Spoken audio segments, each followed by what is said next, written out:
Et comme ça, on a eu la création du mouvement artistique nommé l'École de la violienne. On a eu ici en plus la première opéra de la Grèce et un des théâtres lyriques les plus vieux de l'Europe.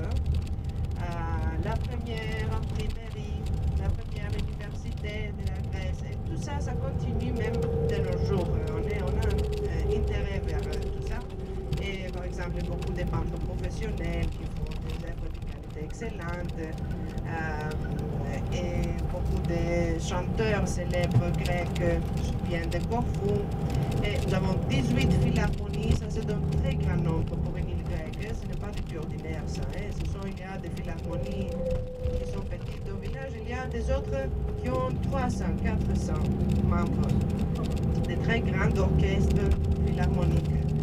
Et elles jouent un rôle prépondérant dans la vie quotidienne. Elles sont toujours prêtes à défiler pour toutes les fêtes nationales, les processions religieuses, les anniversaires, les mariages. Elles sont très présentes, très actives et elles offrent des leçons gratuites à tous les enfants.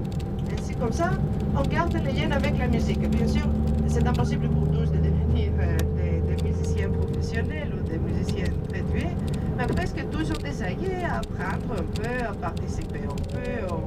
On participe dans tous les cas, on vient pour voir les concerts de la musique, les processions, les défilés, ça fait partie de la vie locale. Et on a en général beaucoup de petites traditions, de petites coutumes qui sont une combinaison de coutumes grecques, de coutumes orthodoxes, de coutumes italiennes, quelque chose entre toutes ces cultures. Et la tradition peut-être la plus célèbre, la plus bizarre, c'est une coutume unique en Grèce, c'est la tradition des potis. Les potis, c'est un vase très très simple, une poterie en argile, parfois peinte rouge avec la couleur naturelle de l'argile.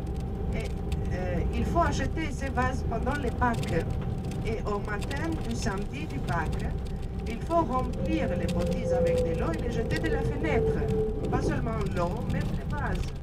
Vous pouvez imaginer, ça pourrait être dangereux. Il faut le faire simultanément. Tout le monde connaît que précisément à 11h du matin, le samedi du Pâques à Corfou, il ne faut pas promener au ruelle de la ville et faire des achats. Il faut trouver un abri, il faut garder une distance de fenêtre.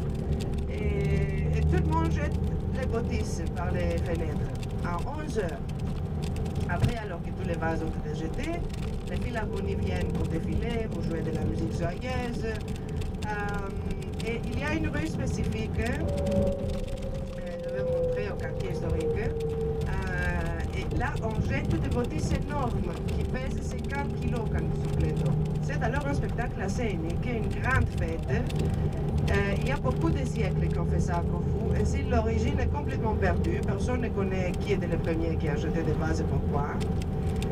Mais selon les historiens, peut-être, il y a un lien